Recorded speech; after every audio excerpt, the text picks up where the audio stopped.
Assalamualaikum warahmatullahi wabarakatuh.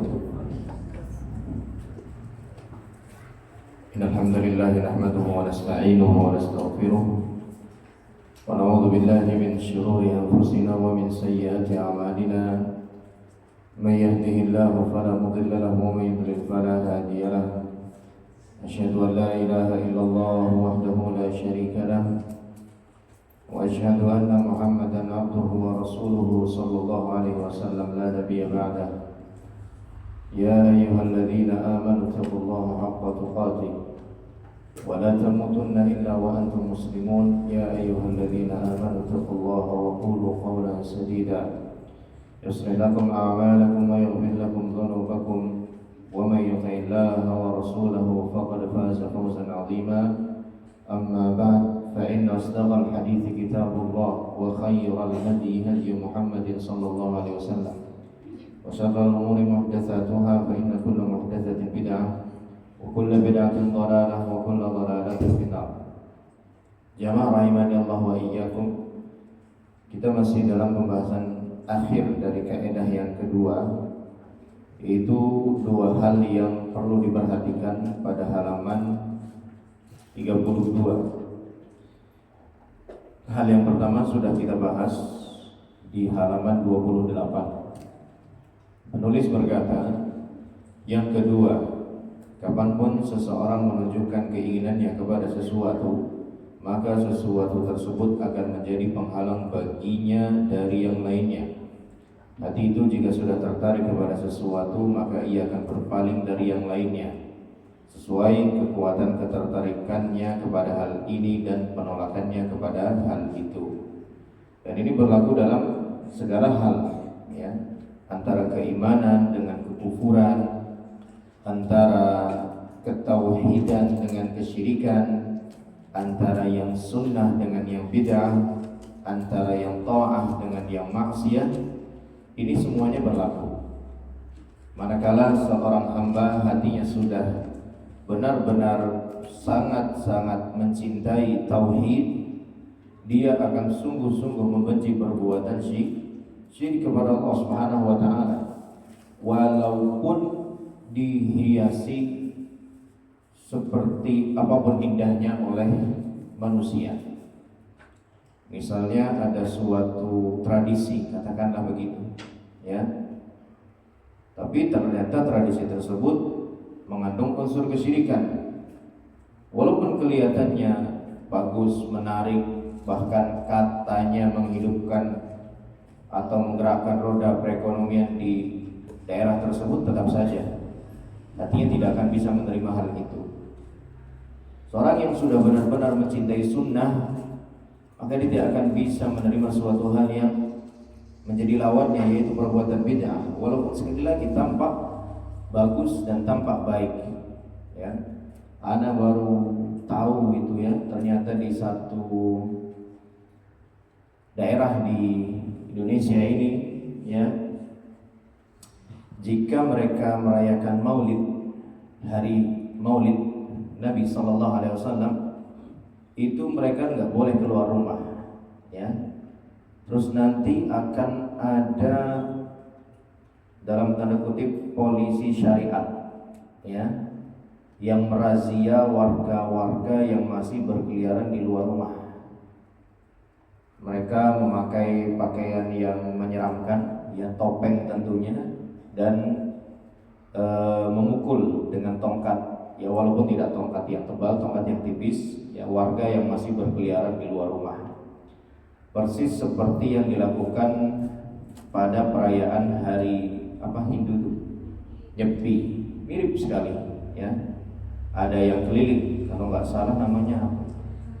Ya, pecalang itu, ya, apa? Ya, pecalang itu, keliling, nggak boleh dia keluar rumah. Ya subhanallah. Kalau orang hatinya sudah benar-benar cenderung kepada sunnah, melihat yang semacam itu tetap tidak bisa terima, ya. Pertama, sudahlah maulidnya itu tidak ada dasarnya dari Nabi SAW, tidak pula dari sahabat-sahabat Nabi SAW, tidak pula dari imam-imam kaum muslimin, khususnya imam yang empat, Imam Abu Hanifah, Imam Malik, Imam Syafi'i, dan Imam Ahmad nggak ada sama sekali. Ditambah lagi dengan cara yang seperti itu, ya. Kalau orang yang hatinya belum ada kecenderungan terhadap sunnah, ajaran yang sesungguhnya Nabi Shallallahu Alaihi Wasallam, maka mendapati satu hal tadi ya dianggap asik aja, ya, seru, ini bagian daripada adat istiadat, bagian daripada tradisi. Nggak seperti itu cara memandangnya, ya. Karena ini sudah dinisbatkan kepada agama, ya, dinisbatkan kepada agama, diklaim sebagai daripada bagian agama, maka kita tidak bisa menilai itu dari kacamata adat istiadat, ya. Kecuali memang dari awal itu merupakan adat istiadat, tidak diklaim sebagai bagian daripada agama, itu mungkin sedikit mengurangi permasalahan. Tetapi masalahnya adalah dari awal sudah diklaim bahwa itu adalah bagian daripada syariat agama. Apabila hati telah disibukkan dengan godaan duniawi dan syahwat jiwa, maka sebenarnya pemiliknya telah menyia-nyiakan hak hatinya. Karena hatinya sesungguhnya diciptakan untuk mengingat Allah Subhanahu wa taala, ya. Bukan cenderung terhadap dunia ini, terus saja dunia yang dipikirkannya. Dari mau tidur sampai ya besok lagi bangun tidurnya. Begitu bangun tidur yang dipikirkan hanya dunia. Dia tidak langsung mengingat hak Allah yang mana yang harus segera dia tunaikan. Ia juga telah kehilangan untuk melihat sesuatu yang bermanfaat baginya. Maka pada kondisi ini ia seperti mata yang hanya melihat ke permukaan bumi, sehingga ia tidak bisa melihat apa yang ada di hadapannya. Atau perumpamannya seperti mata yang ada kotorannya, sehingga ia tidak mampu melihat sesuatu dengan baik, karena jauh daripada petunjuk Allah Subhanahu wa ta'ala. Siapa saja yang ingin memiliki hati yang suci dan baik, maka hendaknya ia mengutamakan Allah Subhanahu wa ta'ala atas syahwatnya. Karena hati yang terpaut dengan syubhat dan syahwat akan terhalang dari Allah sesuai dengan kadar keterpautan hati tersebut dengan syubhat dan syahwatnya tadi. Dua-duanya sama-sama penyakit hati, syubhat dan syahwat. Jika syubhat sebabnya adalah kebodohan, maka syahwat sebabnya adalah ketidaksabaran, ya. Syubhat sebabnya kebodohan, sedangkan syahwat sebabnya ketidaksabaran.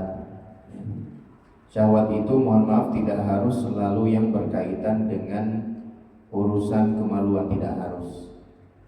Syahwat itu bisa berkaitan dengan ambisi duniawi, ingin jadi orang kaya, syahwatnya ingin jadi orang kaya, kecenderungannya ambisinya. Apa yang dia lakukan? Halalkan segala cara, ya. Kalau dia mau jadi orang kaya dengan cara yang benar, berbisnis, ya, berdagang, berjual beli, silahkan, dengan aturan-aturan yang tetap, aturan-aturan Islam yang tetap dia jaga. Tapi kalau dia mau jadi orang kaya dengan cara riswah misalnya, apa riswah? Suap, ya, itu nggak dibenarkan, ya. Pengen jadi PNS misalnya, boleh tidak jadi PNS? Boleh. Tapi konon, ya, cerita yang beredar di masyarakat, banyak praktek-praktek riswah, ya, supaya lolos jadi seorang PNS itu tadi. Akhirnya lolos. Begitu lolos nanti masih ada lagi, ya, cara-cara haram yang dilakukan untuk mengumpulkan uang, pembelanjaan anggaran misalnya, ya, harga produknya di markup, ya. Praktek seperti itu ada atau tidak? Ada, bahkan banyak. Sampai sebagian toko itu ngasih peringatan, tidak terima nota kosong. Saking banyaknya kayak begitu. belanja 2 juta, suruh nulis 5 juta. Nanti dia klaim ke instansinya, divisinya, perusahaannya 5 juta. Padahal belanjanya cuma 2 juta. Ya. Haram lagi. Belum lagi nanti ada pungli-pungli, ya subhanallah. Kayak gitu mau dekat sama Allah gak akan bisa. Ya.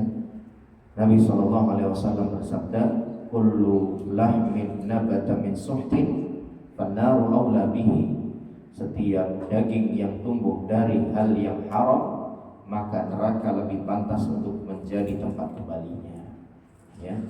Maka ibu sekalian rahimani Allah wa iyyakum, entah keluarga ibu, bapak, anak, suami kerja di lembaga pemerintahan ataupun tidak, ingatkan untuk hati-hati dengan pendapatan-pendapatan yang syubhat, yang tidak jelas atau bahkan jelas haramnya, ya, atau bahkan jelas haramnya.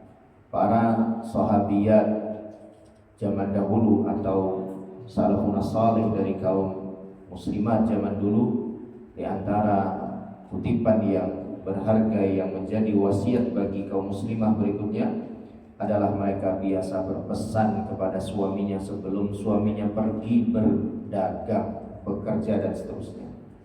Ya, ittaqillaha fina. Bertakwalah kepada Allah di dalam menunaikan hak-hak kami. Fa inna nasbiru 'alal ju' wa la nasbiru 'alan nar. Kalau sekedar untuk nahan lapar aja kami kuat. Tapi kalau untuk nahan api neraka rasanya kami gak mampu. Jadi jangan karena sekedar ingin mencukupi kebutuhan kami, membuat kami senang, terus kamu ya jadi menghalalkan segala cara. Jangan gitu. Udah sebisanya aja, sedapatnya aja, yang penting halal itu lebih barokah, lebih aman buat kita semua di dunia dan di akhirat. Kesempurnaan rasa cinta ialah ketika seorang hamba mencintai Rabb-nya dengan seluruh hatinya. Selama ia masih menoleh kepada selain Allah, maka pasti salah satu sudut dalam hatinya akan tersibukkan memikirkan selainnya. Makanya Nabi SAW mengatakan, Salasun man kunna fihi wajada bihinna halawatal iman. Ada 3 perkara yang jika 3 perkara itu ada dalam hati seorang hamba, dia akan merasakan indahnya, nikmatnya keimanan kepada Allah. Yang pertama, an yakunallahu wa rasuluhu ahabba ilaihi mimman siwahuma. Hendaknya Allah dan Rasulullah SAW menjadi pihak yang paling dia cintai daripada yang selainnya. Yang selainnya itu termasuk dirinya sendiri. Dalam hadis yang lain Nabi SAW mengatakan, "Dzaqa ta'mal iman man radiya billahi rabba." Sungguh akan merasakan indah dan manis serta nikmatnya keimanan seseorang yang benar-benar ridho Allah sebagai Rabb-nya, bukan dalam perkara rububiyah saja, tapi ridho terhadap Allah sebagai Rabb-nya dalam perkara uluhiyah, dalam perkara asma dan sifatnya. Tapi kalau dia belum benar-benar ridho Allah sebagai Rabb-nya yang mengatur dirinya, yang memberikan ketentuan terhadap dirinya, aturan syar'i ataupun aturan takdir, dia tidak akan bisa merasakan manisnya iman. Ya, ambil contoh saja. Ketetapan Allah Subhanahu wa taala itu kan ada 2. Ketetapan yang bersifat syar'i dan ketetapan yang bersifat qadari. Ketetapan yang bersifat syar'i itu berupa hukum-hukum di dalam Al-Qur'an dan As-Sunnah. Entah itu hukum yang berkaitan dengan keimanan, harus menyembah Allah saja, tidak boleh menyembah selain Allah. Entah itu hukum yang berkaitan dengan ibadah, bahwa ibadah hanya untuk Allah saja, tidak boleh untuk selain Allah. Ibadah caranya begini begitu, nggak boleh berinovasi sendiri. Itu semuanya disebut dengan ketetapan syar'i. Ya, tidak boleh bertabarruj ketika keluar rumah, ya, tidak boleh berkhalwat dengan lawan jenis yang tidak atau yang bukan mahramnya. Itu semua disebut dengan ketetapan syar'i. Sedangkan ketetapan qadari adalah ketetapan yang berkaitan dengan takdir kita, ya, hilangnya sebagian harta, hilangnya sebagian kenikmatan itu yang disebut dengan ketetapan qadari. Nah, seorang yang sudah benar-benar raditu billahi rabba, di dalam kedua ketetapan tersebut, syar'i maupun qadari, maka dia akan merasakan manisnya iman kepada Allah Subhanahu wa taala. Ya. Walaupun mungkin ketetapannya entah syar'i entah qadari itu sangat-sangat berlawanan dengan keinginannya. Ya. Pengennya keluar rumah bisa bertabarruj, berdandan, ya, supaya menarik. Gak boleh, sama Allah dilarang. Dia terima ketentuan itu dengan insyirahus sadr, dengan hati yang lapang. Oh iya, saya yakin Allah larang saya untuk tabarruj, berdandan ketika keluar rumah, itu pasti demi kebaikan saya sendiri. Ya. Oh, Allah Subhanahu wa taala suruh saya untuk taat kepada suami dalam perkara yang ma'ruf, itu insya Allah demi kebaikan saya sendiri. Itu ridho terhadap ketentuan Allah yang bersifat syar'i, ridho terhadap ketentuan Allah yang bersifat qadari. Qadarullah sebagian hartanya hilang, na'udzubillah, ditipu sama orang. Yakinlah insya Allah ada hikmah baik yang Allah sedang inginkan untuk kita. Bagaimana, seperti apa, dan kapan kita tidak tahu. Ya, yang bisa kita lakukan hanya benar-benar menerimanya dengan kelapangan dada, ya, kelapangan jiwa. Sesuai kadar kesibukannya dengan sesuatu selain Allah, seperti itulah kadar rasa cinta kepada Allah yang berkurang darinya. Maka makin sibuk dia terhadap selain Allah, makin berkuranglah kadar cintanya kepada Allah Subhanahu wa ta'ala. Jika Nabi SAW pernah bersabda, ini beliau membuat sebuah permisalan, ya. La tadkhulul malaikatu baitan fihi kalbun wala surah. Malaikat tidak akan memasuki rumah yang ada anjingnya atau ada gambarnya, gambar bernyawa maksudnya, ya. Gambar makhluk bernyawa. Maksudnya para malaikat yang mulia terhalang untuk memasuki sebuah rumah oleh anjing dan gambar. Maka bagaimana mungkin ma'rifatullah, cinta kepada Allah, manisnya berzikir mengingat Allah, merasa nyaman di dekat dengan Allah, bisa memasuki hati yang dipenuhi oleh anjing syahwat dan gambar-gambar syahwat, ya. Jadi dikiaskan oleh penulis tentang tidak masuknya malaikat ke dalam sebuah rumah, ya, yang di dalamnya ada anjing atau gambar makhluk bernyawa. Jadi rumah itu ibarat apa dalam pembahasan kita? Ibarat hati, ya. Sementara anjing dan syahwat tersebut dan gambar bernyawa tersebut ibarat syahwat duniawi. Adapun malaikat itu diumpamakan atau dikiaskan dengan apa? Rasa cinta kita kepada Allah. Jika rumah ini, hati ini sudah ada penghuninya, berupa hal-hal yang bertentangan dengan mahabbatullah, berupa hal-hal yang bertentangan dengan ma'rifatullah, bertentangan dengan zikrullah, maka ma'rifatullah, mahabbatullah, dan zikrullah tersebut yang seumpama malaikat tadi tidak akan mau masuk, tidak akan bisa masuk ke dalam hati yang sudah terpenuhi dengan lawannya, ya, yang sudah terpenuhi dengan lawannya.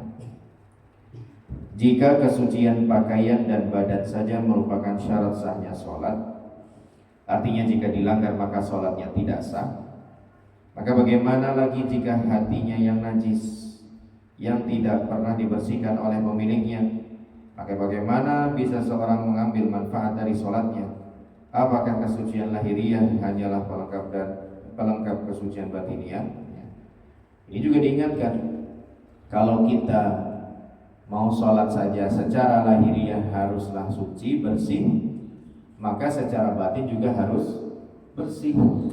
Makanya sholat atau ibadah secara umum itu kan memperhatikan dua aspek itu, aspek lahir dan aspek batin. Dan aspek lahir serta batin ini ditunjukkan oleh kedua hadis yang sangat masyhur di kalangan kaum muslimin. Hadis yang berkaitan dengan aspek batin, insya Allah kita semuanya sudah hafal. Innamal a'malu binniyat. Sesungguhnya setiap amalan itu tergantung pada niatnya. Niat tempatnya di lahir atau di batin? Di batin. Ini aspek batin. Aspek lahirnya sabda Rasulullah sallallahu alaihi wasallam yang dibawakan oleh Aisyah, "Man amila amalan laisa alaihi amruna fahuwa raddun." Barang siapa yang melaksanakan satu amalan yang tidak ada contohnya, dasarnya dari kami, maka amalan itu tertolak. Ini aspek lahir atau batin? Lahir, ya. Jika kondisi lahiriah saja kita wajib bersih suci sebelum melaksanakan ibadah, sebelum melaksanakan sholat, apalagi kondisi batin kita yang lebih krusial lagi, yang lebih penting lagi. Ini namanya disebut dengan al-qiyasul aulawi, ya. Qiyas yang lebih utama lagi. Kalau lahiriah harus bersih, apalagi batinnya, ya. Seperti beberapa pekan yang lalu tuh, ya, Syekh Akram yang mengajar di Pondok Imam Bukhari dan bertinggal di sana menasehati santri untuk tenang di dalam masjid. Tapi hadis yang beliau bawakan tidak langsung menyebut tenang di dalam masjid. Hadis yang beliau bawakan adalah adab ketika berjalan ke masjid. Ya, fa'alaikum bis-sakinati wal waqar. Kalau kalian sedang berangkat perjalanan ke masjid, hendaknya berjalanlah dengan penuh ketenangan. Ya. Tidak gerasa-gerusuk, tidak ribut. Beliau bilang, kalau dalam perjalanan saja kita disuruh tenang, bagaimana ketika sudah berada di dalam masjid? Harus lebih tenang lagi, ya. Ini disebut dengan al-qiyasul aulawi, ya, qiyas yang lebih-lebih lagi. Kalau begini saja harus, apalagi seperti itu lebih harus lagi. Nah, inilah yang sedang dibawakan oleh penulis rahimahullah hafizahullah taala. Jika menghadap kiblat saja di dalam sholat merupakan syarat sahnya sholat, maka bagaimana mungkin sholat dianggap sah jika hati tidak diarahkan kepada Tuhan pemilik kiblat dan badan? Memang betul badannya menghadap ke arah Ka'bah, tapi hatinya ternyata menghadap kepada selain Allah yang memiliki Ka'bah. Tentu ini merupakan hal yang kontradiktif, ya. Raganya seakan menghadap Allah, tapi hatinya entah kemana. Ini sifat sholatnya orang-orang munafik, ya. Wa idza qamu ila sholati qamu kusala yura'una an-nasa wa la yadhkurunallaha illa qalila. Kalau mereka melaksanakan sholat, mereka laksanakan dengan malas-malas, ogah-ogahan. Dan mereka juga ketika sholat ada riyaknya terhadap sesama manusia. Dan mereka dalam sholatnya tidaklah mengingat Allah kecuali hanya sedikit. Ya, jangan sampai kondisi sholat kita seperti halnya kondisi orang-orang munafik yang sholatnya cuman lahiriahnya saja, batinnya tidak ikut sholat. Dalam sebuah hadis dari sahabat Al-Harits Al-Asy'ari radhiyallahu anhu dari Nabi sallallahu alaihi wasallam bahwa beliau bersabda, "Fa idza shallaitum fala taltafitu fa innallaha yansibu wajhahu liwajhi 'abdihi fi sholatihi ma lam yaltafit." Jika kalian sholat maka janganlah menoleh, ya, tengok kanan tengok kiri, karena Allah menghadapkan wajahnya ke wajah hambanya saat si hamba sholat selama dia tidak menoleh, ya, ke kanan dan ke kiri. Jadi hadapkan wajah kita, jiwa raga kita, lahir batin kita benar-benar kepada Allah Subhanahu wa taala. Kemudian kaidah yang ketiga, pada halaman 36 beliau berkata, hati itu sulit menampung dua hal yang kontradiktif. Lihat iqtida as-siratil mustaqim. Sesungguhnya syariat Islam adalah asupan nutrisi dan sumber makanan bagi hati. Sahabat Ibnu Mas'ud radhiyallahu anhu pernah mengatakan, inna hadzal qur'ana makdubatullah faman dakhala fihi fahuwa amin. Sesungguhnya Al-Quran ini adalah hidangan dari Allah. Siapa saja yang menyantap hidangannya tersebut, niscaya dia akan aman. Sesungguhnya syariat Islam adalah asupan nutrisi dan sumber bagi makanan hati. Ini dulu sudah kita sampaikan ya di awal pertemuan kajian ini, bahwa mengutip perkataan Syekh Dr. Al-Habr hafizahullah ta'ala, manusia itu terdiri dari dua unsur, unsur jasmani dan unsur rohani.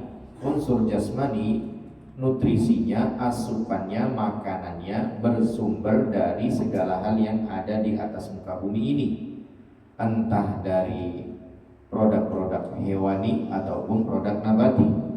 Sedangkan unsur rohani kita, rohani itu berasal dari kata ar-ruh. Ar-ruh itu artinya jiwa kita, ya. Maka makanannya, nutrisinya, asupannya bersumber dari langit. Apa yang bersumber dari langit kira-kira Ibu? Hujan atau apa? Yang bersumber dari langit itu adalah wahyu Allah Subhanahu wa ta'ala yang tertuang di dalam Al-Quran atau di dalam as-sunnah, ya. Seperti halnya tubuh apabila lapar, maka ia akan menyantap makanan yang dibutuhkannya. Ia tidak butuh makanan yang lain jika kebutuhannya sudah terpenuhi. Jikapun ia makan makanan lain setelah kebutuhannya tercukupi, maka ia akan memakannya dengan penuh keterpaksaan dan tidak akan menikmatinya. Bahkan mungkin saja ia makan makanan lain setelah kebutuhannya tercukupi, maka hal itu bisa jadi akan membahayakannya. Demikian juga perumpamaan seorang hamba jika dia melakukan amalan-amalan yang tidak disyariatkan. Ya subhanallah, beliau seringkali membawakan kias-kias, ya, perumpamaan-perumpamaan, tujuannya supaya mudah untuk dipahami.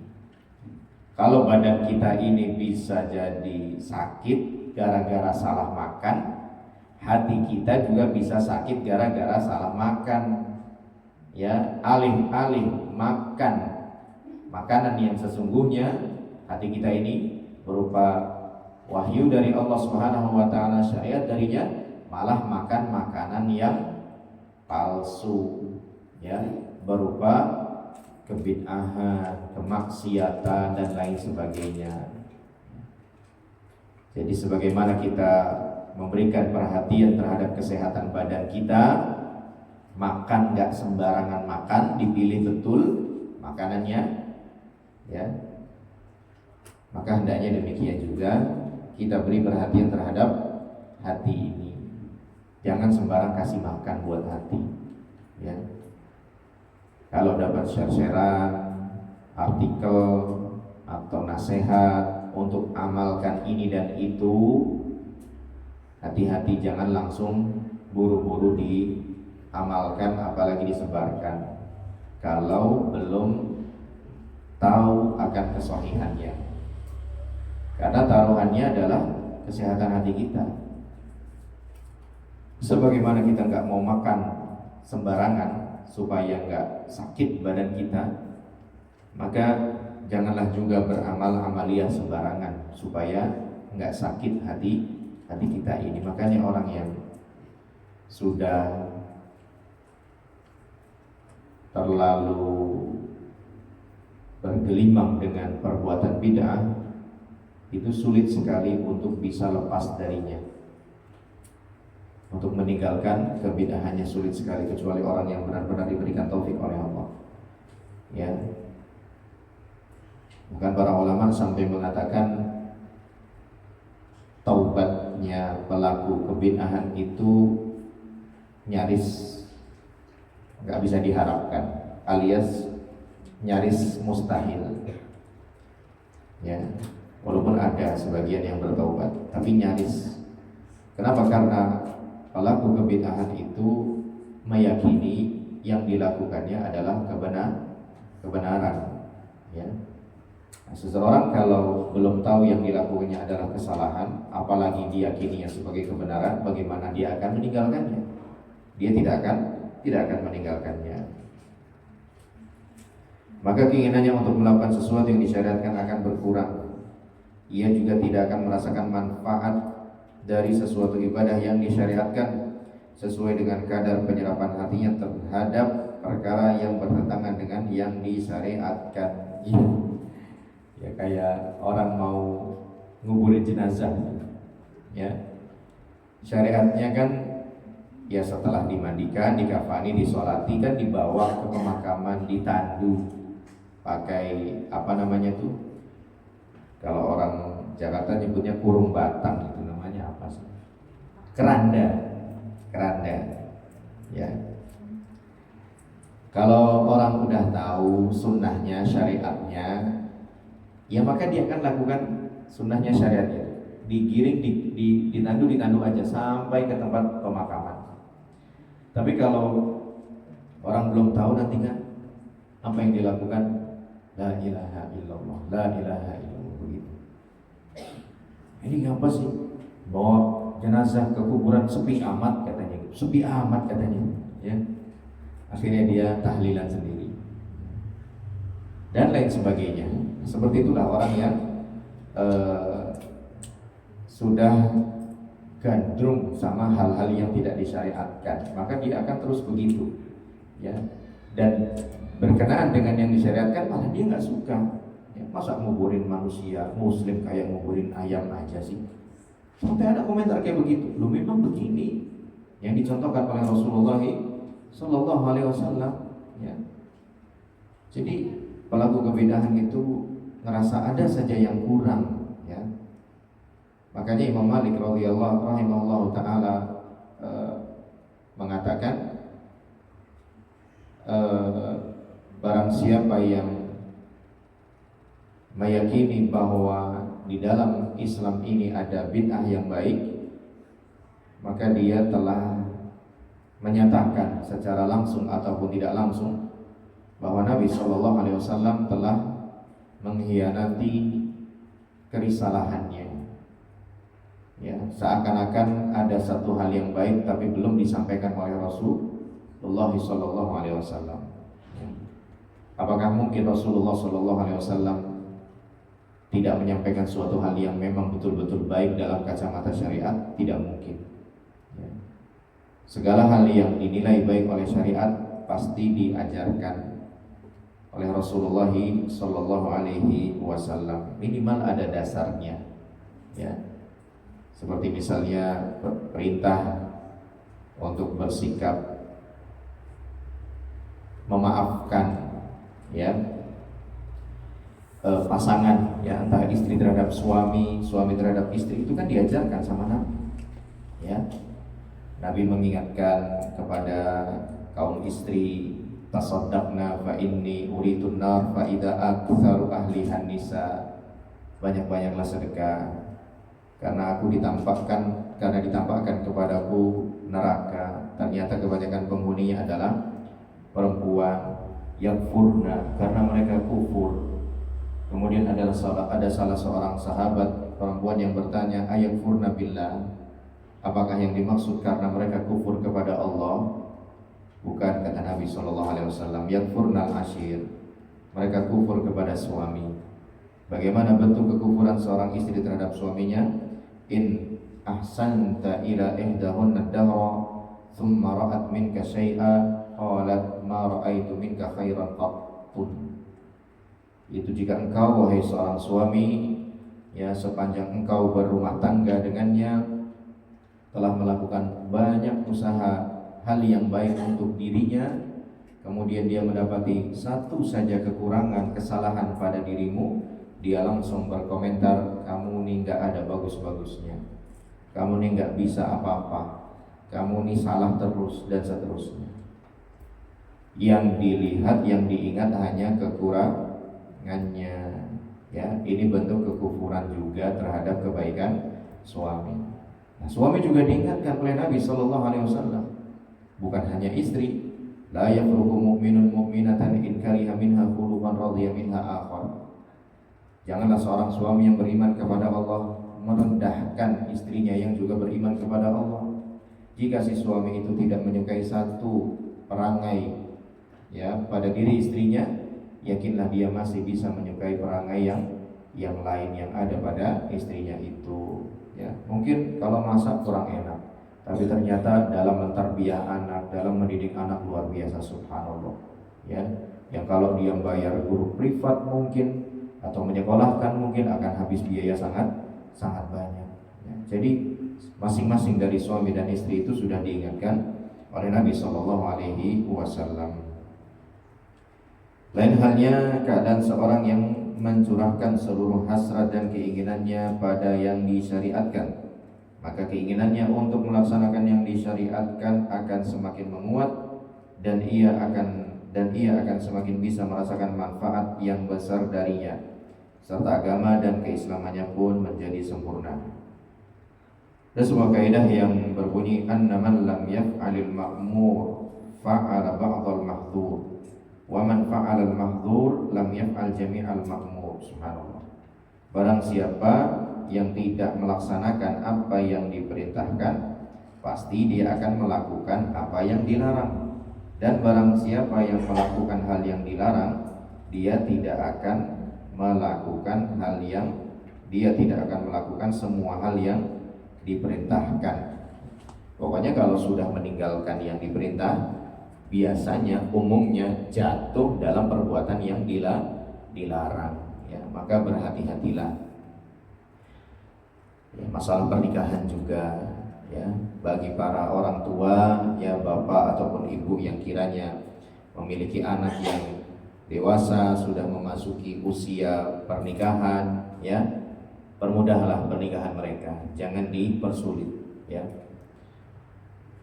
Entah yang anak laki, entah anak yang perempuan, ya.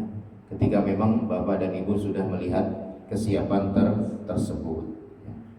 Jangan sampai karena apalagi anak itu sudah minta, ya, apalagi anak itu sudah minta izin begitu untuk boleh menikah. Jangan sampai jatuh dalam kaidah yang baru saja kita baca ini, ya.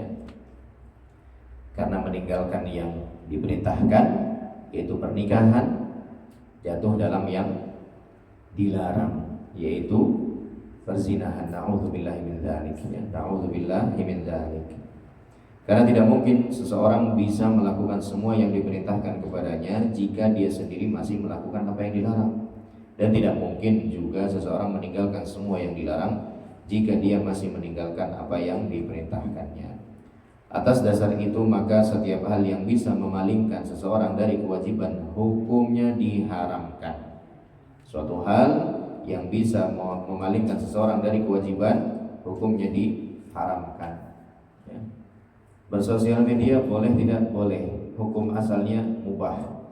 Tetapi kalau sampai menghalangi kita dari suatu kewajiban, jadi nggak boleh. Ya, misalnya bersosial media sampai mengakibatkan telat melaksanakan sholat, ya, diundur-undur sholatnya, itu nggak boleh. Ya. Banyak tugas-tugas yang terbengkalai gara-gara keasikan bersosial media. Ini masuk dalam yang beliau jelaskan di sini, ya. Termasuk juga olahraga barangkali, ya, atau refreshing dan lain sebagainya. Kalau sampai membuat kita mengabaikan, melalaikan kewajiban, maka tidak boleh dilakukan di saat itu, ya. Dan segala sesuatu yang menjadi sarana hingga kewajiban dapat dilaksanakan, maka sesuatu tersebut hukumnya jadi wajib, ya. Anak ibu, ya, benar-benar membutuhkan pernikahan untuk menjaga kehormatannya, ya, sebagai seorang muslim, sebagai seorang hamba Allah. Maka nikah yang awalnya hukumnya sunnah, bagi dia hukumnya jadi wajib, ya. Bu, aku udah coba untuk ngelakuin tips yang di-share banyak sama asatidzah, ya. Banyak-banyak puasa, banyak-banyak sholat malam, banyak-banyak hadiri majelis taklim misalnya, teman-teman soleh, tetap aja aku ngerasa aku udah butuh nikah, udah nikahkan saja, ya. Bismillah, pasrahkan kepada Allah Subhanahu wa Ta'ala. Ya, kalau mereka sekarang belum punya apa-apa, nanti Allah yang bikin mereka jadi punya apa-apa. Wa ankihul ayama minkum wassalihina min ibadikum wa imaikum iyakunu fuqara ayughnihimullahu min fadli. Ya, dan nikahkanlah anak-anak kalian yang masih belum menikah itu, entah laki-laki entah perempuan. Dan nikahkanlah juga budak hamba sahaya yang kalian miliki yang soleh-soleh itu, ya. Kalaulah mereka sekarang fuqara itu fakir, belum punya apa-apa, yughnihimullahu min fadlih, nanti Allah yang akan mencukupi mereka semua dengan karunia dari Allah Subhanahu wa Ta'ala, ya. Sebagian orang tua, kamu kan belum punya kerjaan tetap, ya, itu bukan alasan, ya, yang menghalangi seseorang untuk menikah atau menikahkan, ya. Pekerjaan tetap itu tidak harus, ya. Yang harus itu tetap bekerja, ya. Yang harus itu tetap bekerja. Allah Subhanahu wa Ta'ala juga berfirman, "Fanasu hazzam mimma dzukiru bihi fa aghrayna bainahum al-'adawata wal baghdha'a ila yaumil qiyamah." Maka mereka pun sengaja melupakan sebagian pesan yang diperingatkan kepada mereka. Maka kami timbulkan permusuhan dan kebencian antara mereka hingga hari kiamat. Maksudnya, ketika mereka meninggalkan pesan yang diperingatkan kepada mereka dan malah menggantinya dengan yang lain, maka muncullah pula permusuhan dan kebencian di tengah mereka. Allah berfirman, "Ittabi'u ma unsila ilaikum mir rabbikum wa la tattabi'u min dunihi awliya qalilan ma tadhakkarun." Ikutilah apa yang diturunkan kepada kalian dari Tuhan kalian dan janganlah mengikuti selain Dia sebagai pemimpin. Sedikit sekali kalian berfikir. Di sini Allah memerintahkan untuk mengikuti apa yang telah Dia turunkan dan melarang mengikuti yang lain. Maka siapa yang tidak mengikuti salah satunya, niscaya dia akan mengikuti yang lain. Ya, ini masih berkenaan dengan kaidah ketiga. Ya, kaidah ketiga tadi disebutkan bahwa hati itu sulit menampung dua hal yang kontradiktif. Kalau dia tidak mengikuti Allah, dia pasti mengikuti selain Allah Subhanahu wa Ta'ala. Oh, enggak juga kok. Itu orang-orang ateis enggak mengikuti sesembahan-sesembahan selain Allah. Mereka enggak nyembah Allah, tapi mereka enggak juga nyembah berhala. Kata siapa? Mereka nyembah berhala berupa logikanya, hawa nafsunya. Ya, itu juga berhala itu. Hanya saja dalam bentuk yang tidak konkret, sebagaimana yang dilakukan oleh orang-orang musyrik, ya, sebagaimana yang dilakukan oleh orang-orang musyrik. Di sini Allah memerintahkan untuk mengikuti apa yang telah Allah turunkan dan melarang mengikuti yang lain. Maka siapa yang tidak mengikuti salah satunya, dia akan mengikuti yang lain. Oleh karena itu, Anda bisa dapati orang sering mendengarkan nyanyian sehingga benar-benar nyanyian itu mendominasi hatinya. Pasti kecintaannya kepada mendengarkan Al-Quran itu akan berkurang, bahkan mungkin tidak akan suka untuk mendengarkannya. Ya, ini kutipan dari perkataan Al-Imam Ibnul Qayyim, bahwa tidak akan terkumpul dua rasa cinta di dalam hati, cinta terhadap Al-Quran dan cinta terhadap nyanyian, cinta terhadap yang disyariatkan dan cinta terhadap yang tidak disyariatkan tidak akan berkumpul. Ya, ibu-ibu ini misalnya contoh gampangnya begini, ya. Misalnya ibu-ibu ini sudah terbiasa dengan kajian dengan konsep seperti ini, alhamdulillah. Diberikan hijab antara ustadznya dengan jamaahnya. Maka nanti ketika ibu mendapati ada satu kajian yang langsung face to face, ya, antara ustadznya dengan jamaahnya, entah jamaahnya itu ummahat atau akhwat, ibu pasti nggak akan ngerasa bisa terima. Kok kajian begitu sih? Ya, saling bisa melihat antara ustadznya, ya, dengan jamaahnya yang merupakan ummahat atau akhwat, nggak akan bisa terima. Begitu pula mereka yang sudah biasa mengikuti kajian secara face to face dengan ustadznya, ya. Begitu mendapati kajian yang modelan begini, itu kajian madep tembok, ya, kajian madep papan begitu, nggak bisa nerima, ya. Jadi memang begitu tabiat hati kita, dia tidak akan bisa menerima dua hal yang saling bertentangan. Ya. Anak pribadi, ya.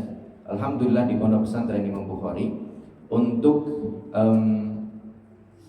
kegiatan belajar mengajar santriwati itu yang memang satu pelajaran diampu oleh seorang ustadz, ya, maka ustadznya akan berada di tempat seperti ini, persis seperti ini walaupun tidak seluas ini.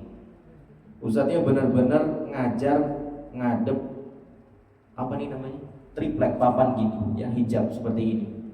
Ya. Nah, anak ketika mendapati ada sebagian ma'had salafi, ya, di video-video yang mereka share di sosmednya, ya, Ustadz langsung ngajar apa namanya, santriwatinya berhadapan-hadapan saling melihat itu kok gini begitu, ya, nggak bisa menerima, ya, katanya nyunnah, katanya salafi, kok bermudah-mudahan seperti ini, ya. Jadi seperti itulah tabiat hati kita, tidak akan bisa menerima dua hal yang bersifat kontradiktif secara bersamaan, ya, secara bersamaan. Alhamdulillah, ya, alhamdulillah kita berada dalam kondisi seperti ini, dan memang inilah yang lebih baik dan lebih aman bagi semua, lebih baik dan lebih aman bagi semua. Jangan pernah merasa aman dari fitnah lawan jenis, jangan bermudah-mudah. Fitnah lawan jenis ini tidak mengenal status seseorang, tidak mengenal juga usia seseorang, tidak mengenal, ya. Sudah terlalu banyak cerita dari orang-orang, ya, yang qadarullah terkena fitnah lawan jenis, bahkan pegiat dakwah, ya, bahkan pegiat dakwah juga. Dia sering kajian, bahkan ada juga yang ngisi kajian, ya. Jadi kita semua tetap manusia biasa yang masih terus dalam godaan syaitan, ya, untuk tergelincir dari agamanya Allah Subhanahu wa taala, ya. Jadi jangan bermudah-mudah dalam perkara seperti ini. Kecintaan kepada Al-Quran dan kecintaan kepada nyanyian dalam hati seseorang hamba tidak akan pernah bersatu selamanya. Pun bagi mereka yang sering melakukan perjalanan untuk berziarah kubur dan mengunjungi tempat-tempat kesyirikan, niscaya rasa cinta dan pengagungan yang untuk menunaikan haji ke Baitullah tidak akan ada dalam hati mereka.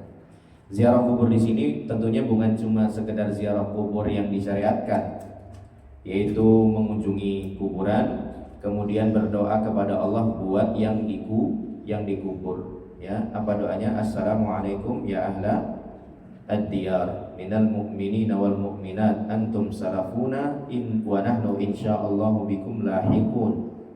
Semoga selamat dan kesejahteraan terlimpahkan kepada kalian semua wahai penghuni kubur dari kalangan kaum mukminin dan mukminat.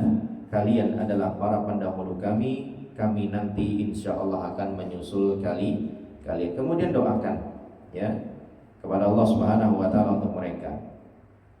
Kemudian juga mengingat bahwa kita akan ada di dalam sana suatu saat nanti. Nah, ziarah kubur yang seperti itu diperbolehkan atau tidak? Boleh, bahkan dianjurkan, disyariatkan, ya.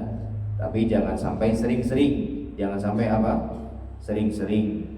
Apalagi bagi kaum muslimah, apalagi bagi seorang muslimah yang memang tidak bisa mengontrol kesedihannya.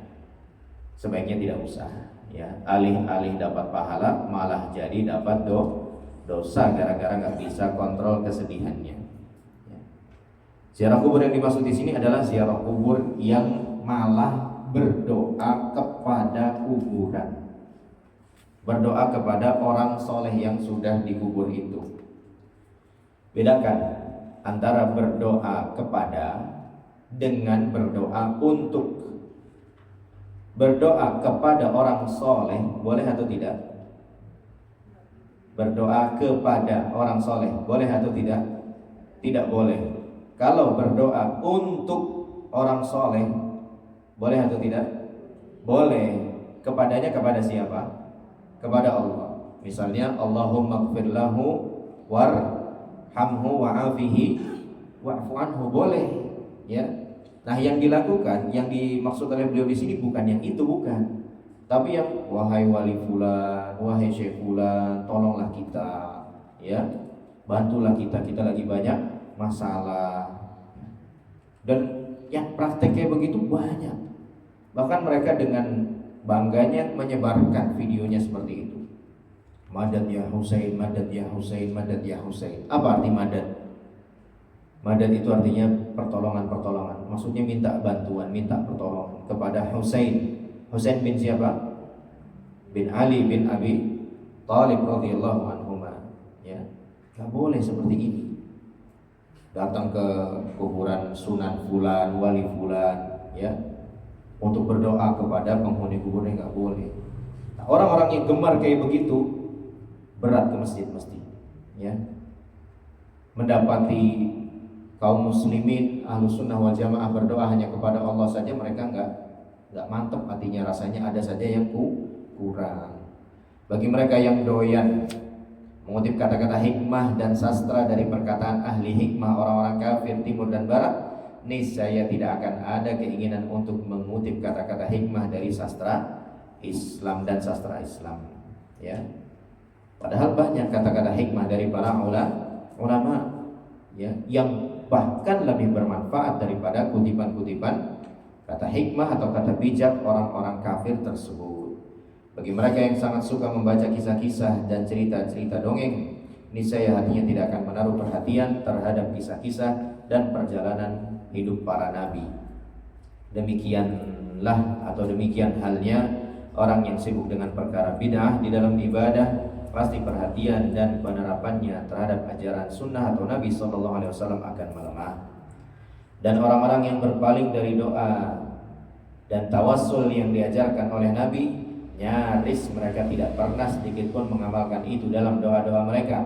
Malah seringnya mereka mengamalkan atau mereka amalkan adalah doa-doa dan tawassul yang bid'ah, padahal Allah tidak pernah menurunkan bukti atau petunjuk tentang itu. Sungguh benar apa yang disampaikan oleh salah seorang tabi'in yang bernama Hasan bin Atiyah al-Muharibi rahimahullah, yang mengatakan, mabtada'a qauman bid'atan fi dinihim illa naza'allahu min sunnatihim mithlaha thumma la yu'iduha ilaihim ila yaumil qiyamah. Tidaklah suatu kaum melakukan kebid'ahan dalam urusan agama mereka kecuali Allah akan cabut sunnah yang semisal dari mereka. Ya, entah sunnahnya jadi hilang gara-gara nggak diamalkan. Kenapa nggak diamalkan? Karena nggak disukai. Kemudian apa yang terjadi? Allah benar-benar tidak akan mengembalikan sunnah tersebut kepada mereka sampai hari kiamat. Ya, makanya tempat-tempat yang sudah benar-benar didominasi oleh perkara kebid'ahan dan kesyirikan jarang yang bisa bersih walaupun ada. Wallahu a'lam bishawab. Insyaallah kita teruskan pada pertemuan berikutnya. Berarti ini tidak ada tanya jawab ya Bu ya. Insyaallah kita pending sampai pertemuan pekan depan.